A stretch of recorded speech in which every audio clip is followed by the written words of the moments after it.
Aujourd'hui, nous allons parler du livre Démonica, tome 2, Désir déchaîné, de Larissa Yon, ou Yonné, je ne sais pas comment on dit.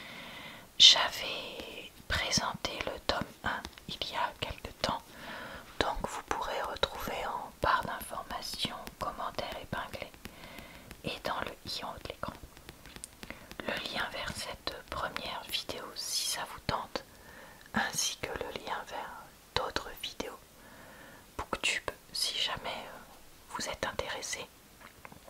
Sachez que je poste aussi des résumés de mes avis sur un compte TikTok si jamais vous voudriez voir que l'essentiel.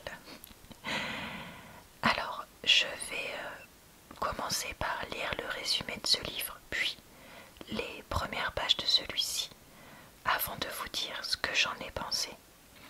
Comme nous sommes sur le tome 2, il y aura probablement dans cette vidéo des révélations sur ce qui se passait dans le 1. Donc si ça vous gêne, eh bien je vous invite à quitter cette vidéo. Je comprendrai totalement que vous n'ayez pas envie d'avoir de spoiler, il n'y a aucun souci. Runa Wagner est une femme trahie, trompée par Shade, dont elle a découvert la nature démoniaque un peu tard, puis transformée en monstre. Elle ne désire rien tant que se venger. Mais lorsque le pire ennemi de son ex-amant la jette dans un cachot et l'oblige à assister aux terribles tortures qu'il inflige à l'incube, la jeune femme ne peut s'empêcher de retomber sous le charme de celui qu'elle avait tant aimé. Shade n'imaginait pas revoir Runa, l'amante humaine qui avait fait battre son cœur de démon. Mais à présent, il ne peut plus la quitter, car leur geôlier les a unis de force. Et pour l'incube, c'est une sentence pire que la mort. S'il tombe amoureuse de celle qui est désormais sa compagne, il déclenchera la malédiction qui pèse sur lui. Il n'a plus qu'un seul moyen de s'en sortir, tuer Runa. Voilà, et bah écoutez, un résumé plutôt correct. Prologue, 3 ans plus tôt. Ça suffit, il est mort. N'écoutant pas sa consoeur, Shade se relança dans un massage cardiaque. Sous ses mains, les côtes cassées du métamorphe craquaient à chaque nouvelle pression. Un crack et 2 craques. Le cœur de Shade tambourinait dans sa poitrine avec une intensité comparable à celle de la lave qui alimentait le générateur thermique de l'Underworld General. En revanche, aucun soubresaut n'ébranla le cœur du patient. Et 3 craques. Percluse de crampes dues à toutes ces heures passées à genoux dans le sang du patient. Seuls les dieux savaient combien de temps les cuisses de Shade hurlaient de douleur. Et 4 craques. Un fourmillement courut le long du terre-moire qui couvrait son bras, de sa main jusqu'à son épaule, quand il usa de son pouvoir pour obliger le cœur du patient à redémarrer. Shade arrête. Skulk, sa demi-sœur et collègue ambulancière, posa délicatement la main sur son bras. Il n'y a plus rien à faire. Elle avait beau dire vrai, cela n'était pas Shade à abandonner, et il ne lui restait plus assez d'air dans les poumons pour fulminer. Essoufflé, il renonça à réanimer le patient et s'assit sur ses talons au milieu du plancher crasseux de la brasserie désertée. Ses bras tremblaient de fatigue et son stéthoscope pendait lourdement à son cou. Mâchoire serrée, il plongea le regard dans les yeux vitreux du garçon inanimé. La victime n'était qu'un enfant, 14 ans peut-être. Il n'avait probablement appris que récemment à abandonner son enveloppe humaine pour prendre la forme de l'espèce à laquelle sa famille appartenait. La marque de naissance des vrais métamorphes, un grain de beauté rouge en forme d'étoile, n'était pas encore totalement apparu derrière son oreille gauche.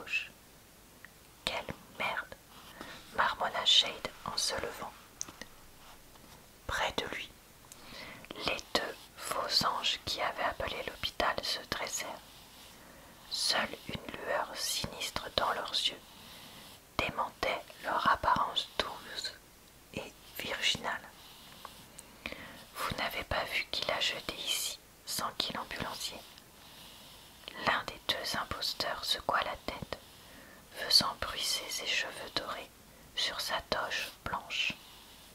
Quand nous sommes arrivés, il gisait là, serein.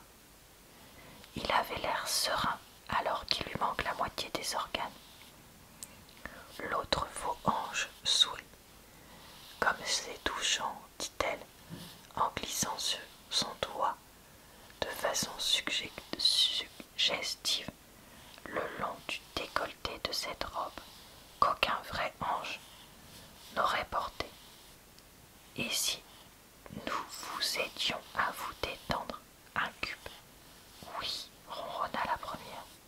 J'ai toujours aimé les hommes en uniforme. La seconde secoua la tête.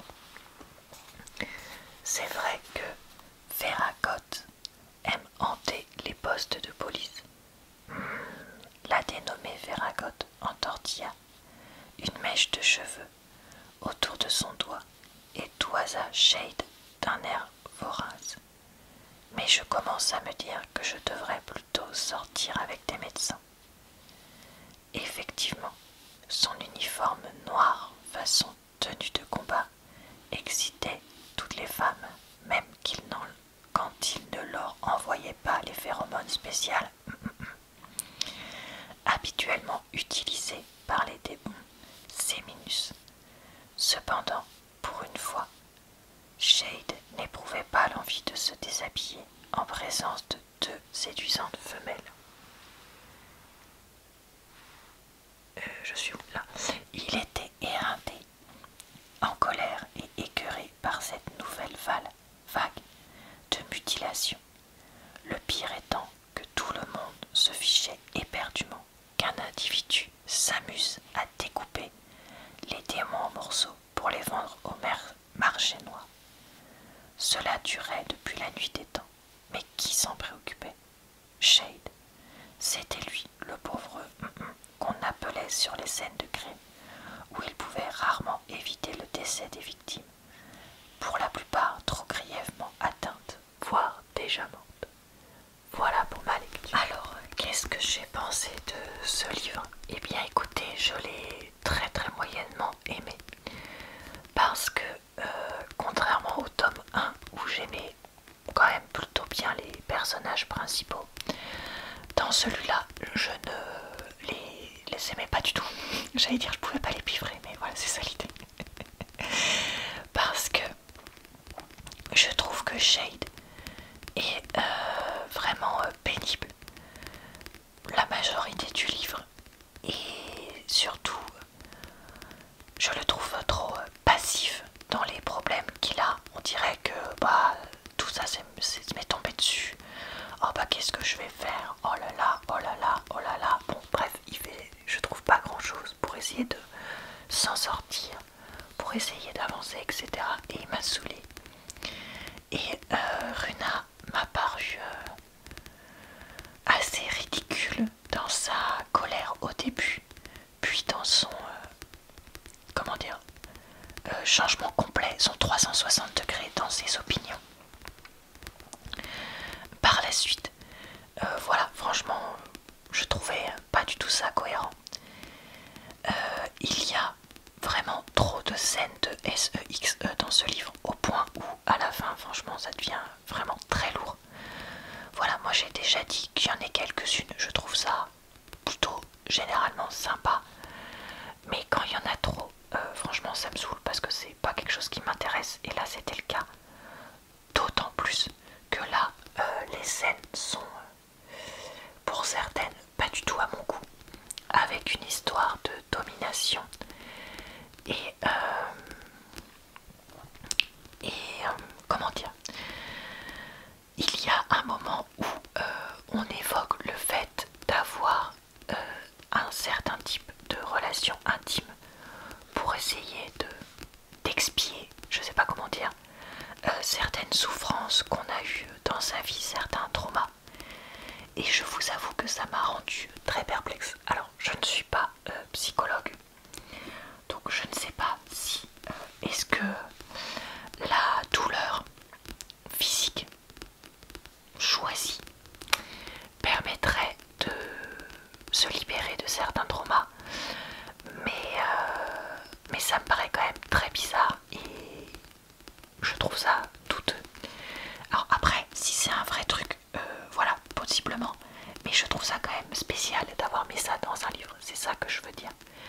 et honnêtement ça ne m'a pas plu.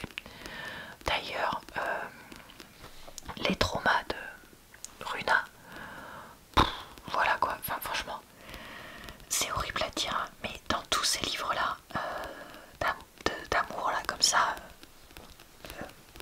nouvelle vague on va dire, les personnages ont tous des traumas, mais de chez qui sont des choses qui existent dans la vraie vie, hein, je dis pas, mais qui sont comment dire, vraiment exagérés et surtout très nombreux.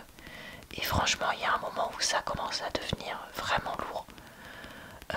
J'aimerais bien voir des personnes un peu plus normales dans les livres que je lis, ou avec d'autres types d'histoires, par exemple je sais pas moi, une maladie entre guillemets, ou des choses comme ça, ou bref des choses qui changent un peu, et pas juste mon père était comme si j'ai été agressée comme ça, enfin voilà quoi. Je trouve que c'est trop fréquent, et surtout c'est lourd quoi. Et donc là encore une fois on a eu ça.